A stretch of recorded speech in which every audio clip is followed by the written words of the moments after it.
नमस्कार good morning. आज September 24 तारिख बुधवार। आज दिन भरी अनेक बड़ गुरुत्वपूर्ण खबर गुड़िक आसीचे। महिला मानक मिलिब 10,000 टंका। अनेपटे 6 मास मध्य कटिजिब राशन कार्ड। यह सहित आसूची राज्य को पुणी प्रबल वर्षा एवं लघुचाप। अन्यपटे विधानसभा को नहीं टिकनिक खबर आसीचे। तेबे आसंतु आज सकाळ आसीथिबा 23 बड़ खबर उपरे नजर पकाइबा। नंबर 1 प्रश्नपत्र लीक रोकिबा को राज्य सरकारंकर बड़ योजना। विभिन्न परीक्षा पूर्व प्रश्नपत्र लीक को नहीं छात्र छात्री मध्य असंतुष्ट देखा मिलूँ। तेबे ए सब को नहीं राज्य सरकार बड़ योजना करिसेंती। एबे प्रश्नपत्र गुड़िक केवल सरकारी प्रेस रे ही छपाजिब। परीक्षा केन्द्र रे व्यवहार कराजिब एआई टूल एवं ओकाक। एनआईसी पाखरे रहिबो सीसीटीवी कंट्रोल। परीक्षा अधिकारी उपस्थिति रे परिचालना करुवा संस्था मानक पई स्वतंत्र प्रश्नपत्र प्रिंटिंग मार्गदर्शिका जारी कराजिब। प्रश्नपत्र लीक रोकिबा को आरंभ करी परीक्षा हॉल पर्यंत सुरक्षा व्यवस्था को एबे कड़ाकड़ी कराजिब। नंबर 2 रत्न भंडार को फेरिला रत्न अलंकार। गतकाली महाप्रभुंकर रत्न अलंकार रत्न भंडार को फेरिछि। 6टी आलमीरा और 6टी पैकेट रे बंद अवस्था रे मूल रत्न भंडार को स्थानांतर होइछि। महाप्रभुंकर समस्त रत्न अलंकार भीतर रत्न भंडार रत्न को स्थानांतर परे मजिस्ट्रेट उपस्थिति रे 2टी ताला पड़िछि। भीतर रत्न भंडार चाबी को जिला मजिस्ट्रेट को जमा दिया जाइए। तेबे बाहर रत्न भंडार चाबी गजपति प्रतिनिधि श्रीमंदिर प्रशासन एवं रत्न भंडार मेकअप पाखरे रहिबो। निर्धारित समय अनुसार गतकाली द्वार फिटा जाई महाप्रभुंकर रत्न अलंकार को स्थानांतर करा जायतिला। मन कहूछि किछि नुआ करिबा पई हेले पाखरे संबळ नाही। तेबे व्यस्त हुंतु नाही। मधुलिका एंटरप्राइजेस एबे बुझिबो आपणक मन कथा। क्षुद्र शिल्प ठारू नै मध्यम शिल्प पई सुलभ मूल्य रे जोगाई देबो समस्त प्रकार मेसिन और रॉ मटेरियल जहाकु नै आपण सहज रे आरंभ करि परिबे नुआ एक व्यवसाय। अधिक जानिबा पई आज ही कॉल करंतु। नंबर 3 मोदी को ओडिशा गस्त कार्यक्रम परिवर्तन। ओडिशा गस्त रे आसुचंती प्रधानमंत्री नरेंद्र मोदी। एबे मोदी को कार्यक्रम रे बड़ परिवर्तन करा जायछि। पूर्वरु कुहा जाउथिला जे आसंता 27 तारिख दिन ब्रह्मपुर गस्त रे आसीबे प्रधानमंत्री मोदी।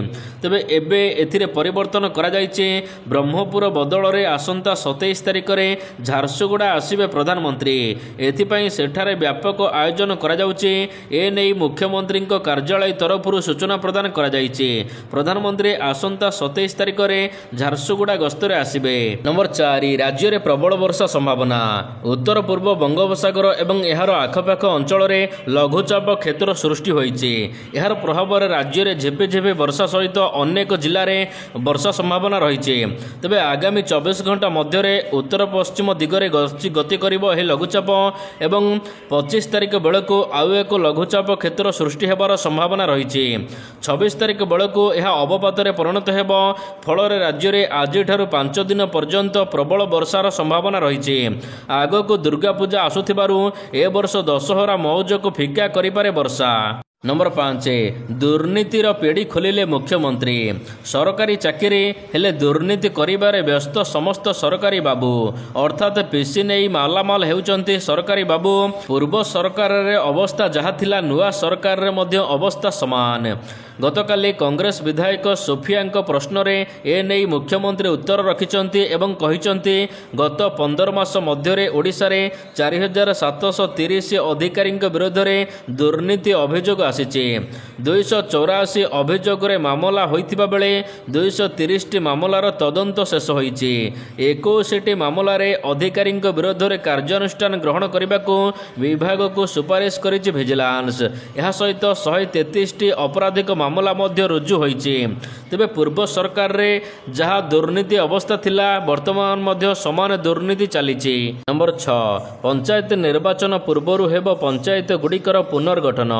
ओडिशा रे एबे 6794 ग्राम पंचायत और 91,913 वार्ड रही। राज्य रे परवर्ती पंचायत निर्वाचन 2027 सुधा हेबार अछि। विधानसभा रे ए नै तथ्य दैचंती पंचायत राज एवं पानीय जल मंत्री रवि नारायण नायक।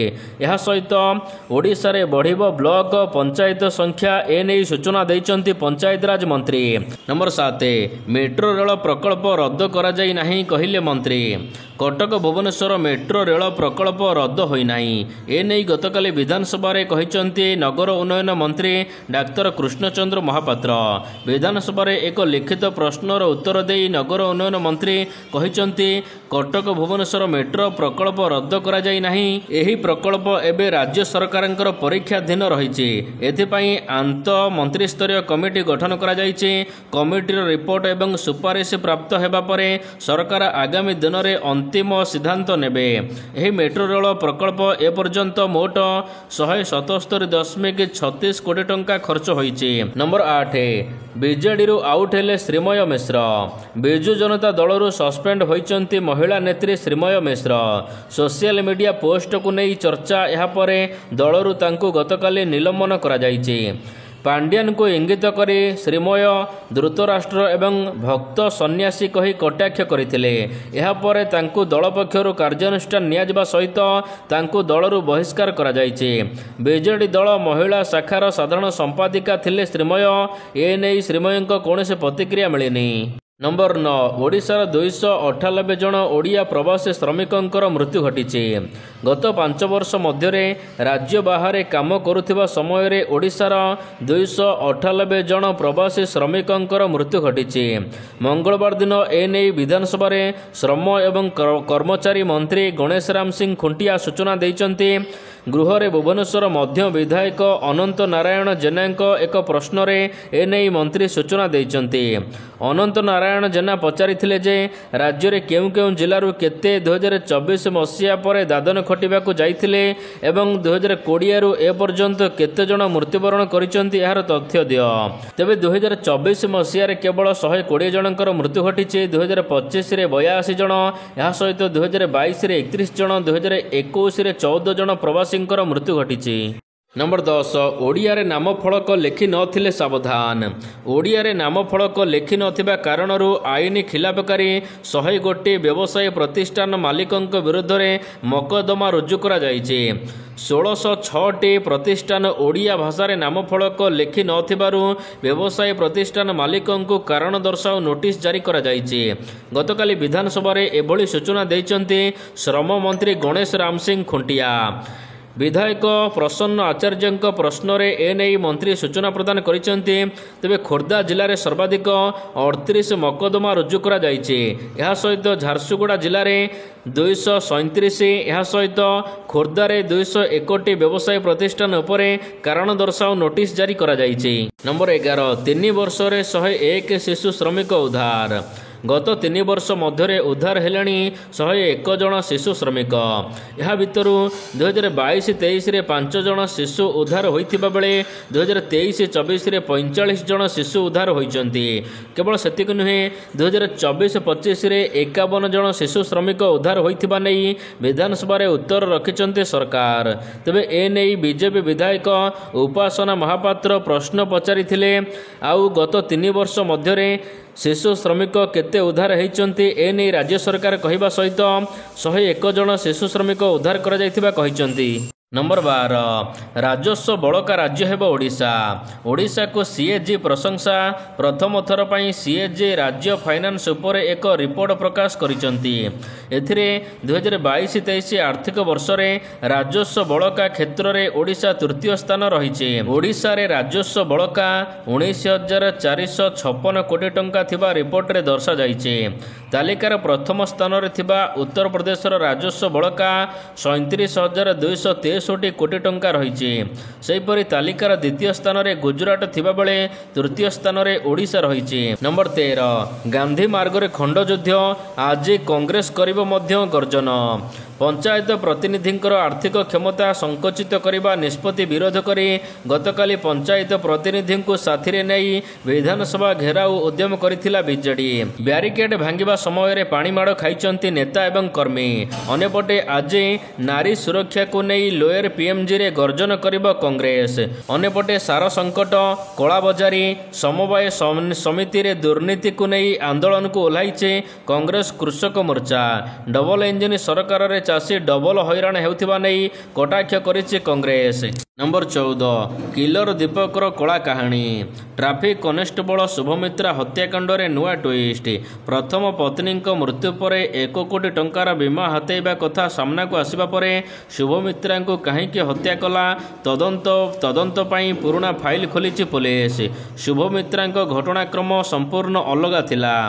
ଗାଡ଼ି ଭିତରେ ଉଭୟଙ୍କ ଭିତରେ 40 ମିନିଟ୍ ପର୍ଯ୍ୟନ୍ତ ପାଟିତୁଣ୍ଡ ହୋଇଥିଲା। ତେବେ ଦୀପକ ରାଉତ ସ୍ୱାମୀ ମାରିବା ପାଇଁ ନୁହେଁ ବରଂ ଚୁପ୍ କରାଇବାକୁ ଚାହୁଁଥିଲା, କାରଣ ଅଭିଯୁକ୍ତ ଦୀପକର ଆକାଉଣ୍ଟରେ 1 କୋଟିରୁ ଅଧିକ ଟଙ୍କା ଥିଲା। ଏଥିରୁ 20 ଲକ୍ଷ ଟଙ୍କା ବାରମ୍ବାର ମାଗୁଥିଲେ ଶୁଭମିତ୍ରା, ଆଉ ଟଙ୍କା ପାଇଁ ବାରମ୍ବାର ଦୀପକଙ୍କ ଉପରେ ଚାପ ପକାଉଥିଲେ। ନମ୍ବର 15 ବନ୍ଦ ହେବ ଆପଣଙ୍କର ରାସନ କାର୍ଡ। କେନ୍ଦ୍ର ସରକାର 22 ଜୁଲାଇ 2025 ଠାରୁ ଏକ ନୂଆ ନିର୍ଦ୍ଦେଶନାମା କାର୍ଯ୍ୟକାରୀ କରିଛନ୍ତି, ଯାହା ଅନୁସାରେ ଯଦି ଜଣେ ରାସନ କାର୍ଡଧାରୀ ଲଗାତାର 6 ମାସ ପର୍ଯ୍ୟନ୍ତ ରାସନ ସଂଗ୍ରହ କରିବାରେ ବିଫଳ ହୁଅନ୍ତି, ତେବେ ତାଙ୍କର ରାସନ କାର୍ଡକୁ ନିଷ୍କ୍ରିୟ କରାଯିବ ବୋଲି ସୂଚନା ଦିଆଯାଇଛି। ତେବେ ନୂଆ ଆଦେଶ ଅନୁସାରେ 6 ମାସ ଧରି ରାସନ ନେଇନଥିବା ଅଧିକାରୀଙ୍କର ଯୋଗ୍ୟତା 3 ମାସ ମଧ୍ୟରେ ଘର ଘର ବୁଲି ଯାଞ୍ଚ କରାଯିବ। ଏହି ଯାଞ୍ଚ eKYC ମାଧ୍ୟମରେ ମଧ୍ୟ କରାଯିବ। ଯଦି eKYC ନ କରିବେ ରାସନ କାର୍ଡକୁ ବାତିଲ କରାଯିବ।